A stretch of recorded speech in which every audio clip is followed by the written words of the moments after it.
Culture à présent dans ce 22h, les deux icônes du reggae guinéen décident de fumer le calumet de la paix. Pour savourer ce nouvel ère, le 11 novembre, ils tiendront ensemble un spectacle intitulé « Concert de la paix ». Cette annonce est tenue à l'occasion d'un point de presse co-animé par Takana Zion et Eli Kamano, Mamadou Sadio Badde, Yacouba Traoré. Il y a des gens qui écoutent Eli Kamano qui ne veulent pas Takana. Il y a des gens qui écoutent Takana qui ne veulent pas entendre parler d'Eli Kamano. Et alors, donc, mettre ce public-là ensemble, c'est vraiment relever un grand défi, c'est aller à l'encontre des challenges. Aller à l'encontre des challenges, c'est la sève nourricière des artistes. Takana et Eli Kamano ont passé l'essentiel de leur carrière à se lancer des pics. Tourner cette page est un défi qu'ils entendent bien relever dans 2 mois. Et pour qu'ils sachent que le 11 novembre, désormais, il y aura un grand concert. Il y aura un concert pas comme les autres. Nous avons eu, comme on appelle, le privilège d'amener Sizzla Kalonji. On avait amené Kiepleton. Mais un concert avec Eli Kamano, c'est un autre concert aussi. Ils mettent la barre très haute. Tenir le concert de la décennie. Ils mobilisent les ressources humaines et financières pour ne pas tomber dans le ridicule. Parce que organiser un concert aussi géant, Takana Eli Kamano, c'est une grande scène. Parce qu'on parle du plus grand concert des 10 dernières années. Si les gens qui rôdent autour des artistes se sont nourris de leur division, néanmoins, ces deux icônes du reggae ont profité de cette divergence de vues. Voilà, l'univers a besoin. L'univers, c'est un équilibre de forces qui sont perpétuellement en lutte.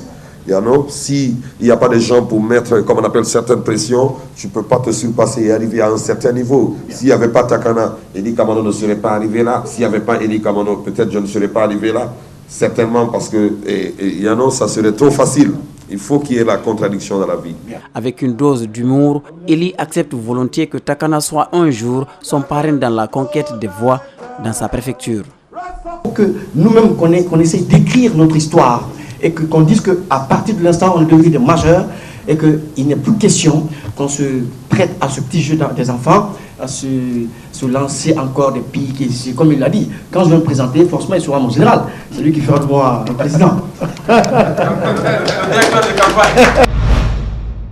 La compagnie aérienne Transair a célébré ce week-end son anniversaire qui a marqué le début de ses activités ici en Guinée. Cette compagnie sénégalaise assure des vols réguliers dans la plupart des capitales de la sous-région ouest africaine.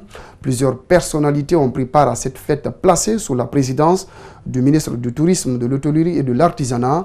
Makiso Abdoulaye Kamara nous signe le compte-rendu.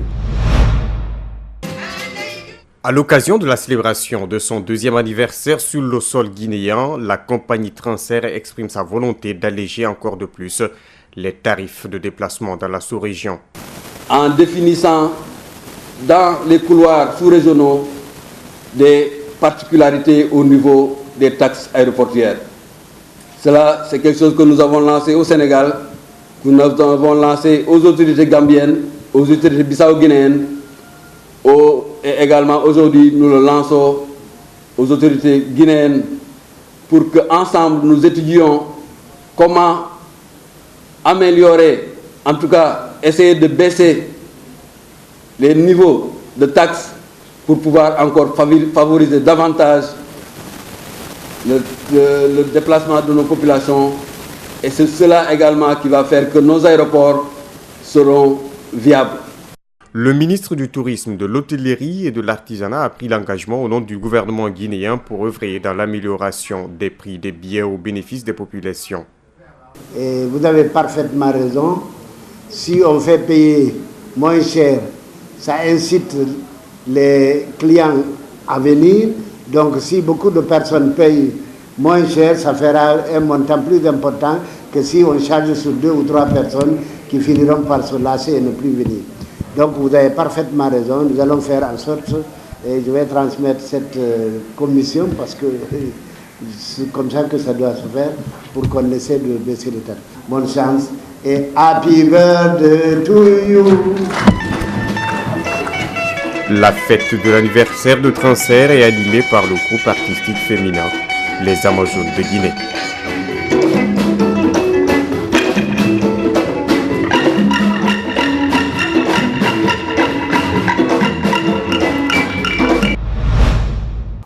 Sport, la Fédération guinéenne de handball était face à la presse ce matin. Objectif, annoncer la reprise du championnat intégral série filles et les innovations apportées au compte de cette saison sportive 2018. Reportage Abdoulaye Sadio Diallo et Ibrahima Sourika.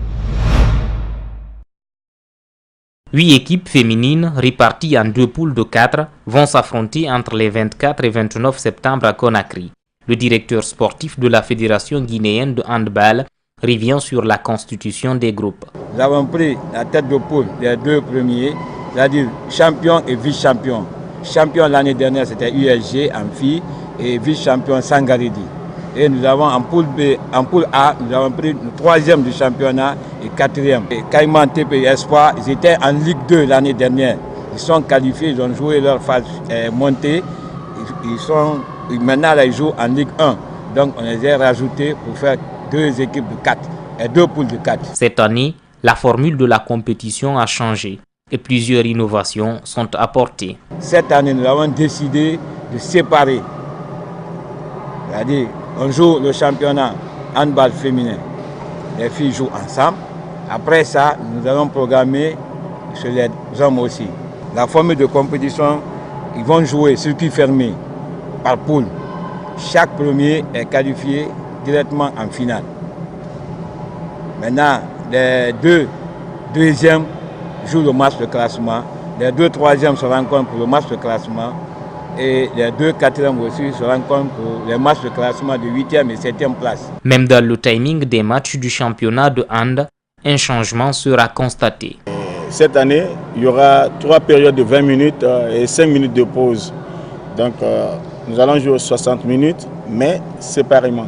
Pour réussir le pari de l'organisation de cette compétition, la fédération dirigée par Mamadouba Paye Kamara dit compter sur l'appui du département des sports qui serait prêt à les accompagner.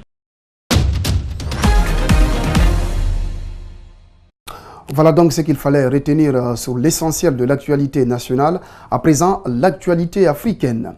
Le baobab, arbre emblématique de l'Afrique silanaise, produit des fruits longtemps restés méconnus hors du continent. Ramassés au sol une fois secs, ces fruits contiennent une poudre qui suscite l'intérêt de l'industrie agroalimentaire et des consommateurs occidentaux pour ses grandes propriétés nutritives. Reportage.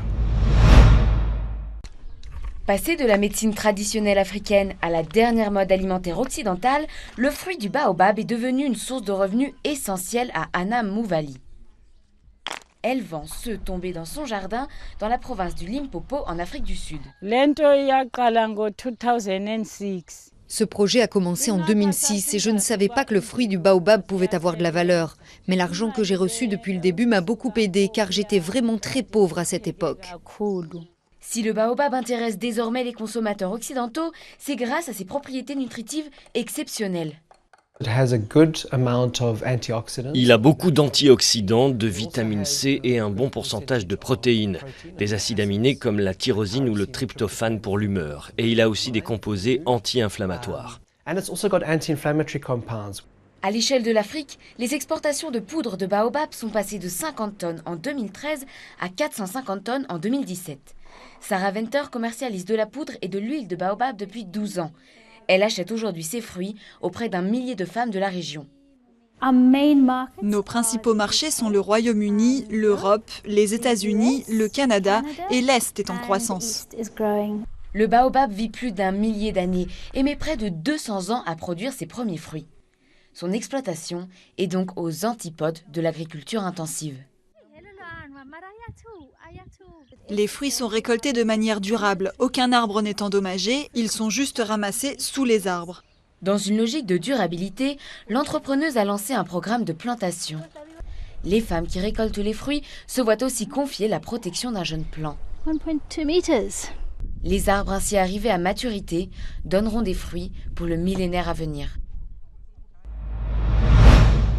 On peut presque dire que Bachar al-Assad a gagné la guerre, mais tant qu'on n'a pas gagné la paix, on n'a pas gagné la guerre. Jean-Yves Le Drian met en garde contre le risque de guerre perpétuelle au Moyen-Orient. Aucun accord de paix n'est trouvé en Syrie. Le ministre français des Affaires étrangères s'exprime lors d'une conférence de presse en marge de l'Assemblée générale annuelle de l'ONU. On l'écoute. On peut presque dire que Bachar el-Assad a gagné la guerre. On le constate. Mais on ne peut pas dire que Bachar el-Assad ait gagné la paix, loin de là. Et quand on gagne la guerre sans gagner la paix, ça veut dire qu'on n'a pas gagné la guerre. Même si les avancées sur le terrain sont ce qu'elles sont. Et je le redis, tant qu'on n'a pas gagné la paix, on n'a pas gagné la guerre.